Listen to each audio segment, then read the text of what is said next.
ఎలా ఉంది సార్ మొత్తం మీద వైసీపీ ఎఫెక్ట్ పడిందా లేకుంటే సినిమానే ఏంటంటే అంటే వైసీపీ ఎఫెక్ట్ ఏం లేదు. సినిమాకి బజ్ క్రియేట్ చేశారు వాళ్ళు, మరక మంచిదే అని. కాకపోతే సినిమాలో కంటెంటే చిరాకు పెట్టడం చేత ఇది ఆడుతుందా లేదా అనేది అనుమానమే. వైసీపీ ప్రచారం కూడా హెల్ప్ అయినట్లేదు ఈ సినిమాకి. అంటే కంటెంట్ ప్రాబ్లమే. కంటెంట్ బాగుంటే వెళ్ళిపోయేది. లేదు కాబట్టి ఇప్పుడు మనం చేయగలిగింది ఏమీ లేదు. అంటే ఈయన ఎన్నుకున్నటువంటి సబ్జెక్ట్లోనే గందరగోళం ఉంది. విచక్షణ విశ్వక్సేన్ గారు ఎన్నుకున్నటువంటి సబ్జెక్ట్లోనే గందరగోళం ఉంది. ఆయన కొత్త తరహా సినిమాలు చేయటం కోసం ట్రై చేసి మళ్ళీ ఒక మాస్ కథతో గట్టిగా కొడదామని ప్రయత్నం చేశాడు. కానీ ఇది పరమ రొటీన్ మాస్ కంటెంట్. బోరు కొట్టడం తప్ప, అంటే జనాలకి వచ్చే ప్రతి సీను తెలుసు, ఏమాత్రం మ్యాజిక్ కూడా లేదు సినిమాలో. అందుకని ఇది బాక్స్ ఆఫీస్ దగ్గర నిలబడటం కూడా కష్టమే. విచక్షణ అంటే తీసుకున్న నిర్ణయంలో ఏమన్నా రాముడి విశేషం జరిగిందా డైరెక్షన్ డిపార్ట్మెంట్ యాక్టింగ్ పరంగా ఎలా అనిపించింది? స్క్రిప్టే బాగాలేదండి. స్క్రిప్ట్ బాగాలేనప్పుడు ఇంకా ఏమనుకుని ఏం చేసినా ప్రయోజనం లేదు. అదేదో మ్యాజిక్ వర్కౌట్ అవుతుంది అనుకున్నారు కానీ అవ్వలేదు. కానీ ఇది వైసీపీ వాళ్ళు బాయ్కాట్ చేయడం వల్లే ఏం లేదండి, వైసీపీ బాయ్కాట్ లేదు. పృథ్వీ మీద కాన్సన్ట్రేషన్. యాక్చువల్గా వాళ్ళది ఒక తప్పు ఉంది. బాయ్కాట్ పృథ్వీ అనాల్సింది బాయ్కాట్ లైలా అన్నారు. అది కూడా సినిమాకి ఏమైనా ఉపయోగపడుతుందేమో అనుకున్నారు కానీ అది ఉపయోగపడలేదు. మధ్యలో ఈయన యాటిట్యూడ్ చూపించి వేలు చూపించే ప్రయత్నం చేశాడు. యాటిట్యూడ్ కూడా సినిమాకి హెల్ప్ అవ్వలేదు ఈసారి. సో ఎవరో చేసిన తప్పుకి నిర్మాత బలైపోతున్నారు నిర్మాత బలైపోతున్నాడు అనేది కరెక్టే. అంటే పృథ్వీతో సారీ చెప్పించేస్తుంటే పోయేదిగా ముందే. నిన్న వీరశంకర్ గారు కల్పించుకుని చెప్పే వరకు ఎందుకు వెయిట్ చేశారు?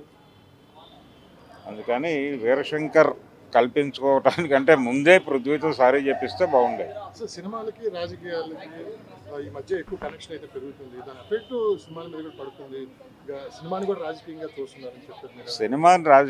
సినిమాకి రాజకీయానికి సంబంధాలు లేకుండా ఎలా ఉంటాయి? సినిమా రాజకీయం ఏది అతీతం కాదు. రాజకీయాలకు అతీతంగా ఏది ఉండదు. గతంలో కూడా రాజకీయ సినిమాలు చాలా చూసాం కదా మనం. అందుకని ఈ సినిమాకి రాజకీయం తోడైంది అంతే. ఒక పొలిటికల్ మరోపక్క ఈ సినిమా కొంచెం బాలేదని చెప్పి నెగిటివ్ టాక్ వస్తుంది. విశ్వక్సేన్ మీద ఎలాంటి ప్రభావం? ఏం లేదండి, సినిమా విశ్వక్సేన్కి ఏమాత్రమూ ఉపయోగపడదు. ఇదొక సినిమా అంతే, కౌంట్లో ఉంటుంది అంతే. ఇదేమి ఒక కాన్ఫిడెంట్తో మాట్లాడారు, ఓవర్ కాన్ఫిడెంట్తో మాట్లాడారు. ప్రతి సందర్భంలో ఏదో ఒక కాంట్రవర్సీ ఈ సినిమాకి సంబంధించి ఆయన కాంట్రవర్సీ కాలేదు, పృథ్వీ కాంట్రవర్సీ అయ్యాడు. పృథ్వీ కాంట్రవర్సీ సినిమాకి ఏమాత్రమూ ఉపయోగపడదు. కంటెంట్ ఉంటే నడిచిపోయేది. కంటెంట్ బాగాలేదు కాబట్టి సినిమా కష్టం.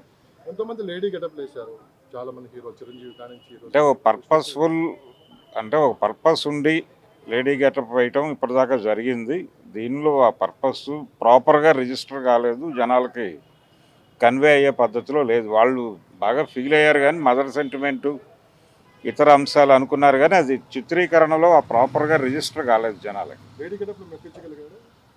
విశ్వక్సేన్ కష్టపడ్డాడు కానీ సినిమా కష్టమే. సినిమా జనాల సహనానికి పరీక్ష పెట్టే పద్ధతిలో ఉంది. ఏది నెగిటివ్ టాక్కి దీనికి సంబంధం లేదండి. సినిమా కంటెంట్ ఉంటే నెగిటివ్ టాక్ ఏం చేస్తుంది? నెగిటివ్ టాక్ ఏం కాదు, కాంట్రవర్సీ క్రియేట్ అయింది అంతే, అంతకు మించి ఏమీ లేదు. ఏమీ లేదు, ఇంకా రాజకీయం లేదు, ఏమీ లేదు, అయిపోయింది. వైసీపీ వాళ్ళు కూడా వదిలేస్తారు. ఎందుకంటే అతను ఆల్రెడీ సారీ చెప్పాడు.